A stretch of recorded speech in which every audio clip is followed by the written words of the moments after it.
Japan has dazzled the world with its remarkable growth after the devastation of the Second World War. Almost overnight, the country transformed from a closed, militant nation to one of the world's most advanced economies. For years, Japan's post-war success was attributed to Emperor Hirohito, who reigned from 1926 to 1989. He was revered as a symbol of national unity and stability. 世界永遠の平和を念願する日本国憲法の理想を心とし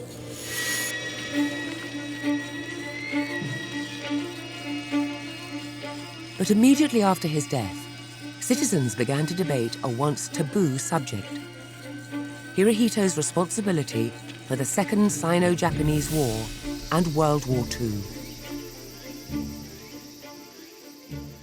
The conservative mainstream sort of swept the emperor's war responsibility under the national tatami mat, and it was only after he died that suddenly the archives yielded their secrets, soldiers found their diaries, historians began writing more critical history. So, there was a huge change in the assessment of the emperor's role in the war, and for a lot of Japanese, this was a step too far.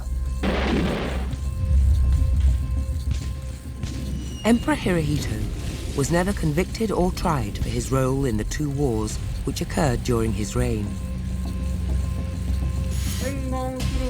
In his own words in 1946, the emperor claimed he had always been a prisoner of the military.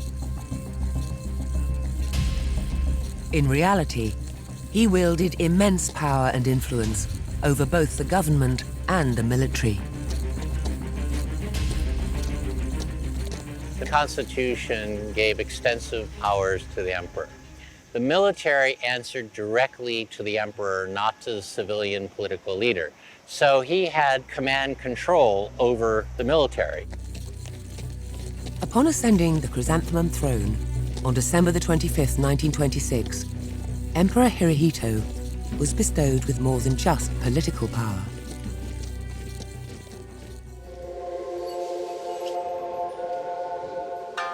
Unlike today, there was no separation between religion and state in pre-war Japan.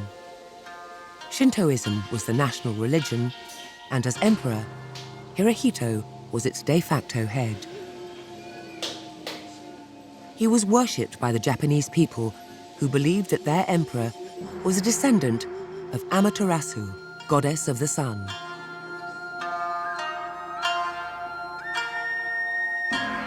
Nobuo Nishizaki served as a sailor in the Imperial Japanese Navy during World War II, and remembers how important hero worship of the emperor was to his family as he was growing up.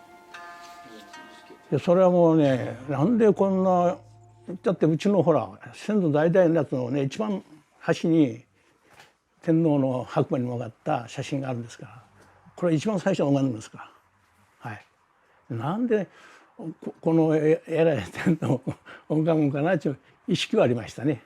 偉い人とかじゃなくて、やっぱり神様っていうそんな感じでしたからね。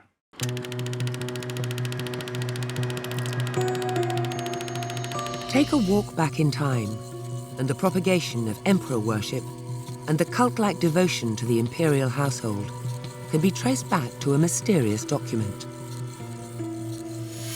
Known as the Imperial Rescript of Education, it placed a strong emphasis on the concept of kokutai, the mystical bond between the emperor and his subjects.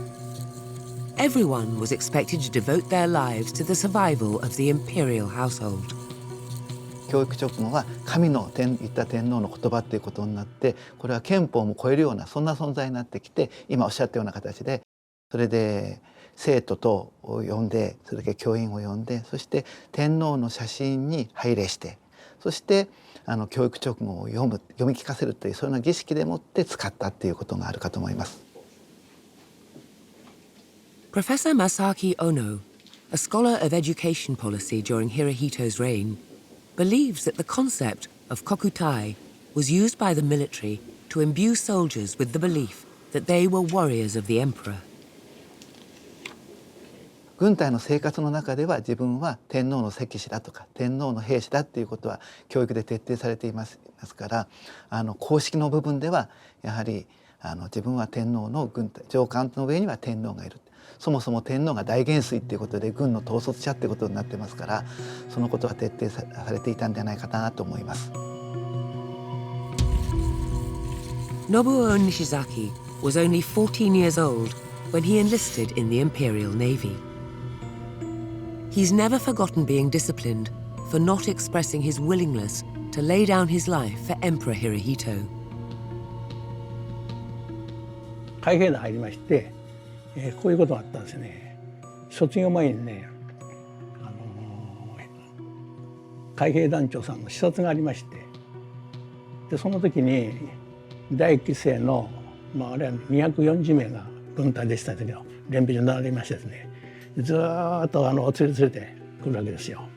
でたまたま私の前で止まられましてね、それで質問されたんですよ。その質問がですね、戦場における軍人精神の真髄は何かと、非常に難しい質問だったんですけど、ただそれでなくてもほらもう神様みたいな存在の団長さんですから、もうこちら頭の中真っ白でですね、思いつくままにね生きて帰ることでありますって僕はこう言ったんですよ。いわゆる母親の教えられたのがパッと出ましてね答えたんですよ。後で考えましたらねこれはえらいこと言ってしまったと。案の定夜の夕食の時に教官長からみんなの前に立たされましてね、でこう言われたんですよ。お前はなぜね天皇陛下のために死ぬと言わなかったかと。でビンタさえもらわなかったんですけども夕飯抜きのねパスを受けたのね、こういう思い出もありますけどね。はい。Despite wielding such immense power and influence over the military, Emperor Hirohito appeared publicly to be a rather timid and soft-spoken head of state. 彼のキャラクターっていう問題もあると思います。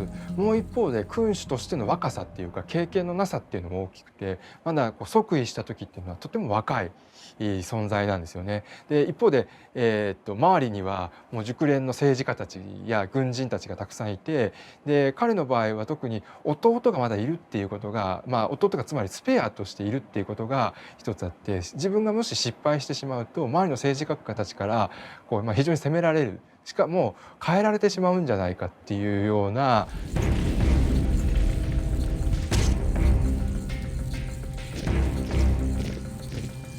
An incident on February the 26th, 1936, allowed Hirohito to prove to the military that he was not as weak as he appeared. Young officers who were associated with a faction in the military that advocated a much more aggressive stance by Japan's military. They mounted a coup attempt. They assassinated cabinet ministers. They thought that the emperor was not given enough power. So they wanted to strengthen the role of the emperor. They wanted to strengthen the role of the military. And they wanted to take the military on a much more aggressive course. To the rebels' dismay, Hirohito showed no sympathy for their cause.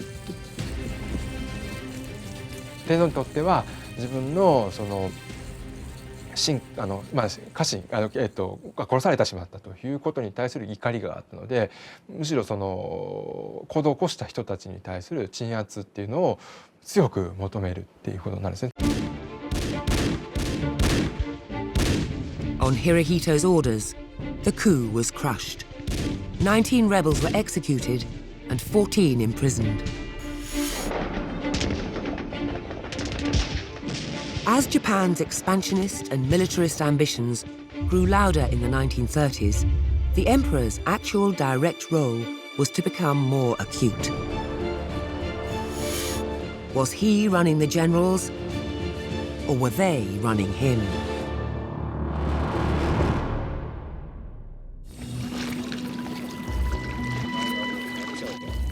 The coastal town of Hayama, 70 kilometers away from Tokyo, offers Japanese city dwellers a convenient respite during the summer.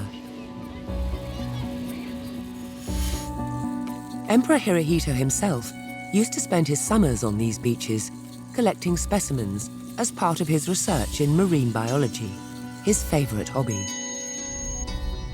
Part of the emperor's prized collection are still well preserved today in this museum, which sits on land donated by Hirohito himself. The emperor was on holiday here at Hayama when he was urgently called back to Tokyo in July 1937.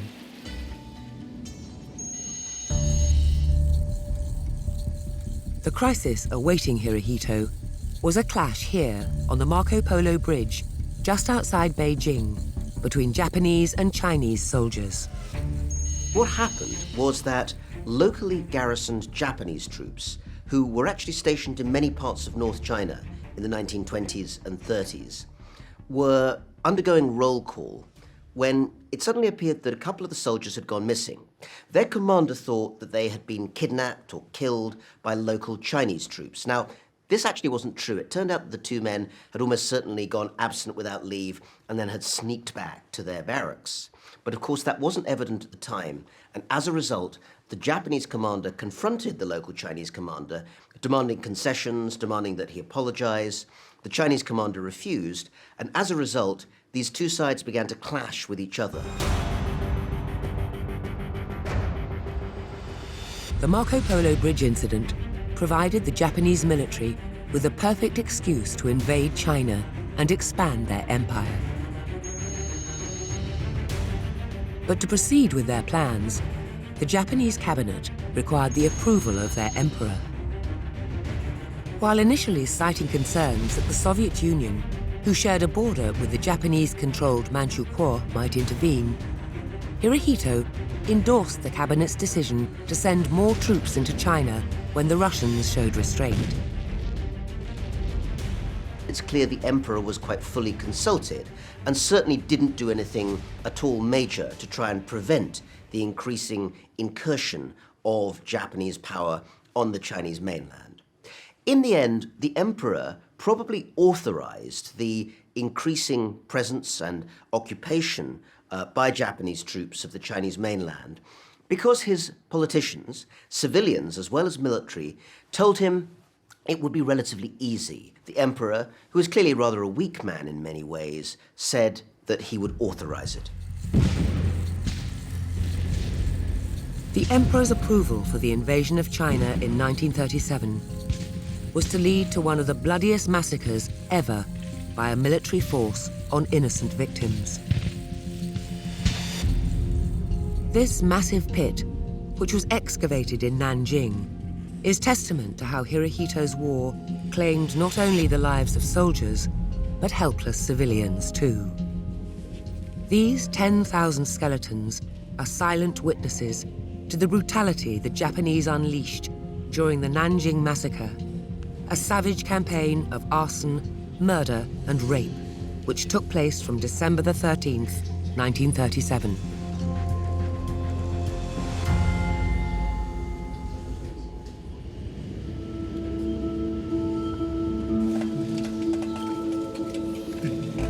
Madame Cho Jae-ying was just 8 years old when her mother was murdered before her eyes by Japanese soldiers who invaded a refugee camp her family was staying at in Nanjing. 鬼子啪嗒一枪，一枪呢打到我哥哥这个面袍子，就都痛我，或者就打到我妈，打到我妈呢，我妈就喊不得了了，不得了了，我不得命了。 93-year-old Li Gaoshan also narrowly survived the Nanjing massacre. He was serving in the Chinese army when his platoon was ambushed by the Japanese military in Nanjing. Gaoshan is too frail now to express his experiences confidently, but his son, Li Zhenmin, grew up listening to his father's stories of the war. He remembers well his father's astonishing account of the fateful night when he and his platoon mates were taken prisoner by the Japanese. 那么日本人就把他们这些被俘的这些人就压在这个房子里面，那么日本人就把他们的战士就一个个的往里面推。实际上这2间房也装不下，最后也没办法，日本人就是要用枪托啊把这些士兵挤进去，扎进去，这样把门锁起来，然后在窗台上加上机枪，对屋内进行扫射，对他们这些战士就在头部进行扫射。有父亲比较矮，就是在他的背后。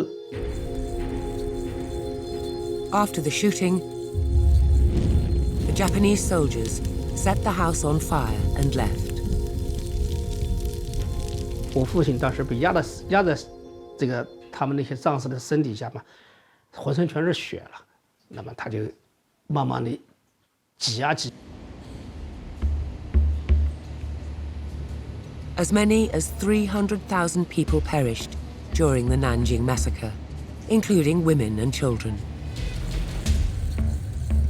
It was a revenge campaign for the 100,000 troops the Japanese lost in the Battle of Shanghai, which was fought between August and November 1937. They were angry. They had been told the Chinese would crumble at the first phase of Japanese occupation, that there wouldn't be any kind of serious battle between the Japanese and the Chinese. The Chinese might even run away. When that turned out not to be the case, when at cities nearby like Shanghai, the Chinese resisted very strongly, the Japanese were first of all surprised and then in some ways outraged. And some aspects of that anger, that rage, must have manifested themselves in the brutal treatment of civilians in Nanjing. 确实杀死了非常多的人，包括大量的平民放下武器的战士，他们都予以了一般战争的那种规则，就是放下武器你都不可以杀，更不用说平民。但是日本士兵大开杀戒，不管是不是士兵还是普通的市民，不管是年老的还是年少的，他们都展开了这样一系列的野蛮的，在战争史上也是少见的一个大屠杀。The viciousness displayed by the Japanese soldiers during the war in China and later in Southeast Asia stemmed from their training, in which they were conditioned for brutality. Beheading civilians and prisoners of war as well was a way of brutalizing young officers, and they transferred this to the enlisted men. You can imagine lining up, in officer training school, and there's a prisoner of war who is about to be executed by the training officer, and he's just kneeling there, and he's going to be decapitated using a samurai sword. You can imagine the impact of that on an individual would be quite shocking. And then each of those officers, those lieutenants or junior officers, would take their turn and have their own prisoner of war to be decapitated. If this doesn't brutalize a person, then it's very hard to conceive of something that would. Emperor Hirohito has also been linked to the extensive use of chemical and biological warfare by the Japanese military in China during the Sino-Japanese War that raged from 1937 to 1945. ほぼ同じ頃、1940年前後にはその細菌戦も行います。731部隊がペスト菌をまくということですね。ところがこれは必ずしもうまくいかなかったので、そんなにその後何度も行われることはないんですね。ただですからそういう細菌兵器の開発状況みたいなものも、天皇は把握していたはずなんです。で当然それは使うために開発してるわけで、絶対ダメだっていうふうに思ったら、そこで、そういう何か意見を言いそうなものなんですけれども、基本的に効果があるというふうに天皇も見なしていたためにですね、ストップはかけないんですよね。Today, 80 years after the Sino-Japanese War sanctioned by Hirohito, many Chinese still have not received closure for the atrocities they suffered at the hands of his soldiers. 我现在我的心呢，就是痛恨日本人，他们经常吃，见人就杀，见人就打，我母亲不会吃的。落后太大，这是他老家，所以对中国现在的科技发展，他是很欣慰的。但是，不管中国这发展了，日本军国主义侵略中国，对中国人民犯下这种滔天罪行，在他心上是永远抹不了的。这种阴影造成的这种伤害或者这种阴影是永远抹杀不了。The war in China resulted in a long, protracted stalemate that lasted for 8 years and cost 15 million lives. However, a slew of victories in Europe by Nazi Germany would later present Emperor Hirohito and his cabinet with an opportunity to expand their empire. But could it be their undoing?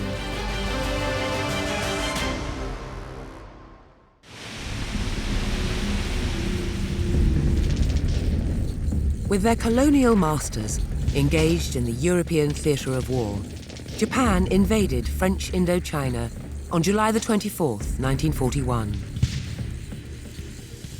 Approved by Hirohito, Japan wanted to capitalize on the opportunity and gain access to the region's rich resources to sustain their war efforts in China.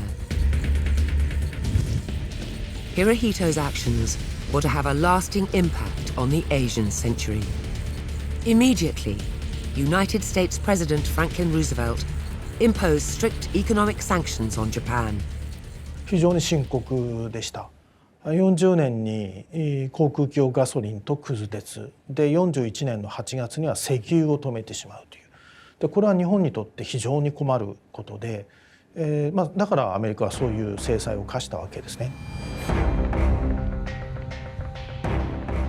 At first, Hirohito allowed diplomacy to run its course by granting Japanese Prime Minister Fumimaro Konoe permission to arrange a summit with United States President Franklin Roosevelt in August 1941. Unimpressed, Roosevelt rejected the summit proposal, demanding that Japan had to first agree to withdraw its troops from China, an option which the Japanese military were unwilling to accept. For the military, there was no possibility of retreating from China. So much blood had been spilled. So much of the institutional pride and faith had been invested in the China campaign. So it's very doubtful that any civilian political leader could have convinced the military to withdraw.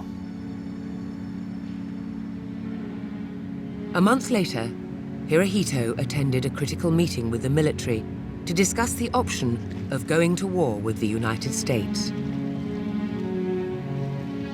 Surprisingly, he read out these lines from a poem written by his grandfather, the Meiji Emperor, to the military high command.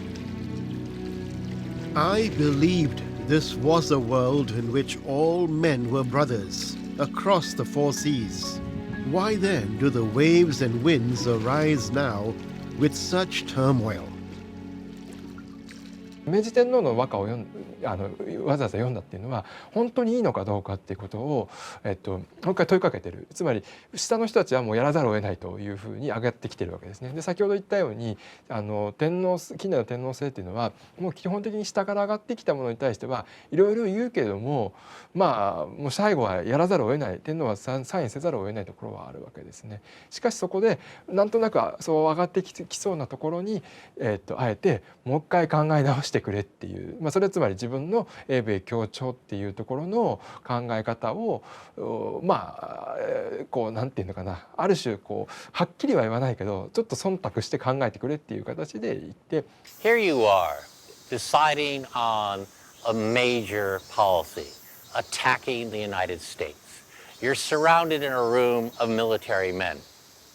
Are you going to rely on the subtleties of a poem to convey your worries that this is a very bad decision? I mean, the previous day, he had, talked to the general and the admiral who were advocating this plan and told them very straightforwardly he had deep reservations. He's very skeptical about this. Why didn't he voice those doubts?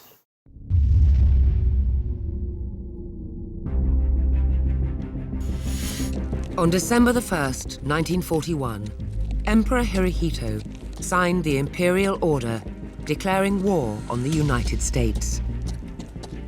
On December the 7th, 1941, Japanese fighter planes and dive bombers attacked the US Pacific Fleet based in Pearl Harbor, Hawaii. 2,400 people were killed, including 60 civilians. America was in shock, and following the attack, President Roosevelt declared war on Japan, marking the United States entry into World War II. そこが近代のシステムとして絶対的権力を行使すればさっき言ったように変えられてしまうっていうことが恐れているってことがまず一つある。The Japanese Imperial Army and Navy proceeded to invade the Southeast Asian colonies of the Allied nations, including Burma, Rangoon, and Malaya, which also comprised the island of Singapore. The Americans were trying to contain, the Japanese in China, and they did this by cutting off oil supplies and other natural commodities the Japanese need, the war machine needed. So one way of getting around this was, of course, to go south into Southeast Asia, where there were many oil fields in Sumatra, in Borneo, and if they did this, then they would solve partially this problem of not having enough oil to actually sustain the war machine during its conquest of China. Get down! Everyone take cover! Several museums in Singapore have reimagined the Japanese invasion of Southeast Asia through exhibitions which bring together artifacts from the time. The Japanese ran the territories in an autocratic fashion, controlling every aspect of daily life, from education to the economy. It certainly was an autocratic regime. The military was a law unto itself. It would take over houses, take over schools, and turn them into brothels. And during the registration and census period, when the soldiers were involved, they would often go into Chinese homes, homes just of Malays and Indians as well, and they would assault women. They would sometimes kidnap women and take them back and put them into comfort houses. 81-year-old Singaporean Zaleha Sumun, who is of Peranakan Chinese descent, was raised by several Malay Muslim families after her parents were murdered by the Japanese military during the Sukching massacre. It was a mass murder of over 20,000 ethnic Chinese civilians, which took place from the 18th of February 1942, over 3 weeks during the Japanese occupation of Singapore. Madame Zaleha was only 6 years old when the soldiers arrived at her village in Kota Tinggi. When they left, she was an orphan. Kita tengah main-main dengan kecil-kecil tengah main-main kan. Tak tahu dia pun datang segera, dia rebu kan. Dia cari-cari orang semua dah kumpul semua. Dia dah kumpul semua, baru dia itulah diikat tangan belakang-belakang berapa deret. Terus bawa pergi ke Puan Ketah. Lepas dari situlah dia pancung satu-satu. Lepas tu dia panggil orang Melayu pergi tanam mayat-mayat orang tu. Although life as an orphan was difficult for Madame Zaleha, she feels contented that she survived the Japanese occupation and lived to have 10 children and 18 grandchildren. While she has long since come to grips with her tragedy, she still can't bring herself to forgive Emperor Hirohito and the Japanese military for the brutal execution of her parents. Tak maaf. Biarlah dia gitu. Antara dia dengan Allah. Allah balas dia. Apa kita nak maafkan? Bukan dia datang jumpa kita. ですから特に市民を虐殺するとか殺戮することについてはですね、非常に消極的でしてですね、できなかったことですね。皇軍ですから天皇陛下の命令で動いてるわけですから、さあ敵を前にしてですよ、あれしないというわけにいきませんけどね。Hirohito was actually quite actively involved in planning military strategy. He interested himself in the tactical situations like in China. He was certainly aware that the Japanese military had this sukching practice as standard military operations. The reason, of course, was to eliminate anti-Japanese elements in the Chinese community. The Chinese community here during the Sino-Japanese War had supported China very strongly, raised a lot of money. Some of the people here had gone and fought against the Japanese. Japan's brutal occupation of Singapore and other Southeast Asian nations was to last another 3 more years. When the end came to the Japanese invasion, it was to thrust Emperor Hirohito into a new role, which paved the way for Japan's demilitarization and its rise to becoming a leading economic power in the Asian century.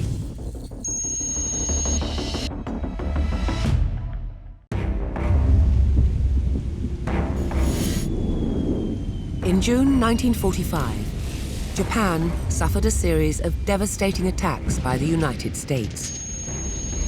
Strengthened by their victories, the Allies issued the Potsdam Declaration, which called for Japan to surrender unconditionally or risk utter destruction. Emperor Hirohito, on the advice of his government, decided to continue the war.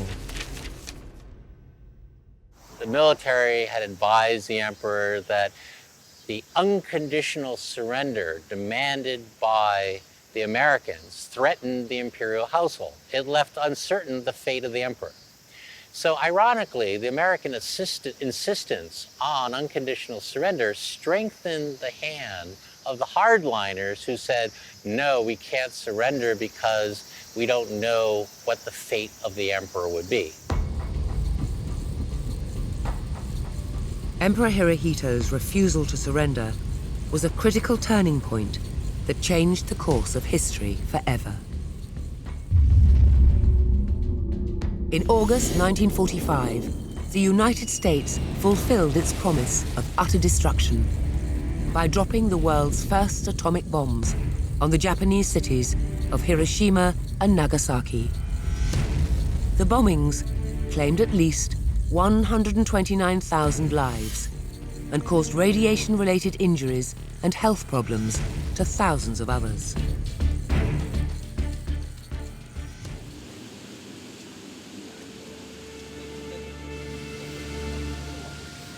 78-year-old Hiroko Kishida was 6 years old at the time of the bombing.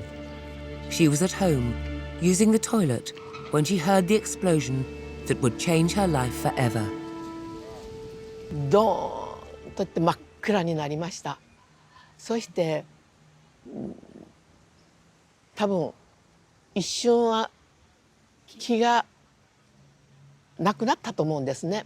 その時の様子はただ息苦しさと何があったのかがわからない自分の上に後から分かったわけですけども、自分の体にトイレの壁が全部私の上に爆風で覆いかぶさって、その時鼻の中に土が吸い込まれて砂ぼこりを吸ったのを覚えてるんですね。それからがちょっと分からなくなったんですけど。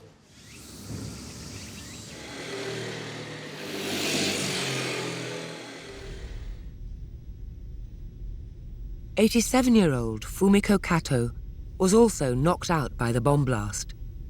When she regained her consciousness, she immediately rushed home. The scenes of chaos and death she saw on the way home would be etched in her mind forever. 市内の人はあっちこっちへ逃げたんですね。そしたらそこ山が崩れたり、もう暑くて暑くて川へ飛び込んだり、私がそこを川べりをずっと北へ歩くときに、今もここ目に焼き付いているのは川の太田川広いですよ。太田川の川が見えないくらい人が浮かんでおりました。それは若いお母さんが背中の子供さんがもう亡くなってるのは誰が見ても分かる真っ青い真っ白い状態の子供さんをおんぶして、この子に何も朝から食べさせてない、水も飲ませてない、誰か誰かっていう一人一人にすがっているお母さんの姿は私いまだに覚えております。Like many visitors to the Hiroshima Peace Memorial Park, Hiroko occasionally rings the bell of peace. With each sounding of the bell, she echoes the aspirations of many Japanese to preserve peace and never again to suffer a repeat of the Hiroshima and Nagasaki bombings.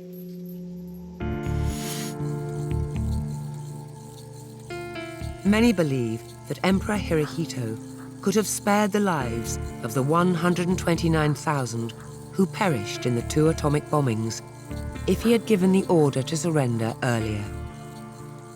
天皇自身もですね、もう一回戦果を上げてからっていうのが感覚として最後まで残っていたというふうに私は考えてるんですけども、アメリカとに降参する、降伏するにしても最後一回だけ戦果を上げておいて向こうと有利な条件で降伏したいっていうふうに考えているのがあるので。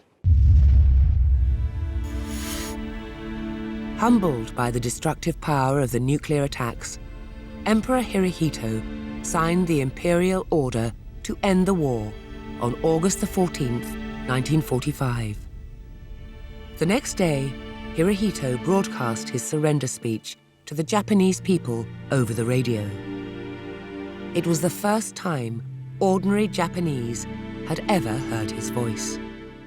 かのみならず敵は新たに残虐なる爆弾を使用して地形に向こうを殺傷し、残骸の及ぶところ真にかかるべかざるに至る。しかもなお抗戦を継続せんか、ついに我が民族の滅亡を将来するのみならず、非定人類の文明をも破却すべし。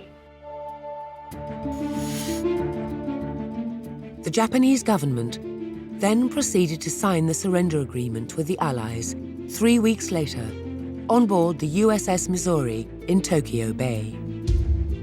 Following its surrender to the Allies, Japan came under the occupation of the Allied nations, led by General Douglas MacArthur of the United States. He set up his headquarters in this very office, less than 2 kilometers from the Imperial Palace. On the advice of his intelligence officers, MacArthur decided to retain Hirohito as monarch to preserve Japan's political stability. Hirohito and the imperial family were granted immunity from being charged for war crimes. The occupation authorities thought that he'd be far more useful alive and working to promote the democratization of Japan, working to promote the new constitution. Then he would be dead as a martyr for right-wing reactionaries to rally around that might subvert America's plan to democratize and demilitarize Japan. 法廷でそれを争えば有罪になったと思うんですね。ですからもう最初から除外したっていうことですよね。Instead, the blame for starting the war fell on wartime Prime Minister Hideki Tojo and other military leaders. They were found guilty of war crimes by the Tokyo War Tribunal and executed. The International Military Tribunal sentences you to death by hanging. The Tokyo War Crimes Trial was a deeply flawed judicial process. It was a kangaroo court. The outcomes were already decided before the defendants appeared in court, and not surprisingly, they were found guilty, and some of them sentenced to death, others sentenced to long prison sentences. While Hirohito was allowed to stay on as emperor, he was forced to accept changes to the constitution, which reduced his role to nothing more than a ceremonial figurehead. He was also forced to renounce his divinity and relinquish his position as head of the Shinto religion as stipulated by the new constitution drafted by the Americans. In accepting these conditions, Hirohito and the Japanese government ushered the nation into a new era of democratization, demilitarization, and recovery.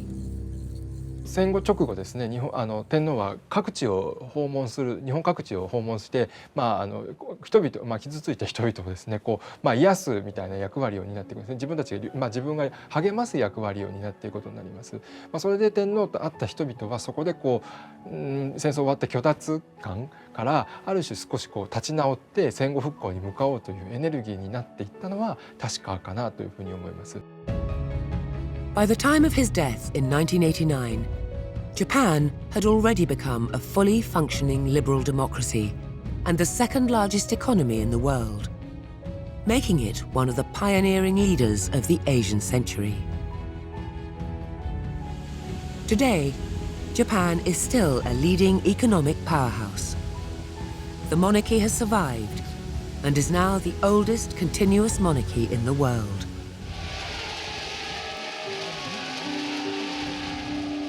Hirohito's son, Emperor Akihito, has become extremely popular with the Japanese people.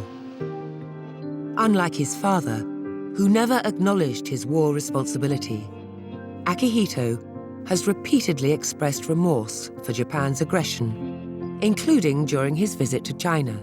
He is known and admired for being Japan's chief emissary of regional reconciliation over the shared wartime past in Asia.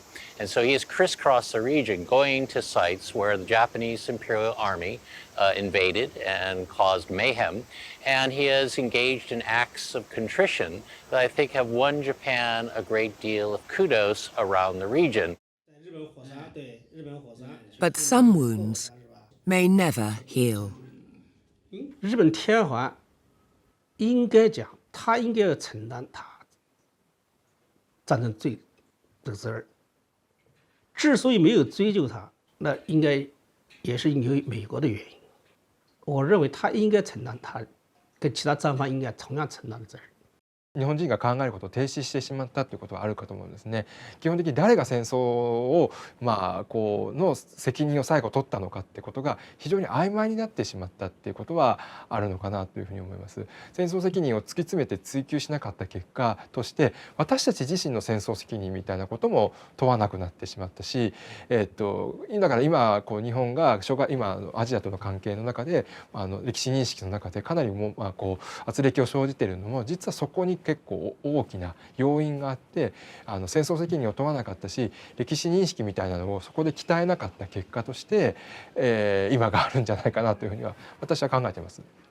This battle continues. It's fought in textbooks, it's fought in the museums, it's fought in the Diet speeches, and it's something that remains vibrantly contested in 21st century Japan, more than 70 years on.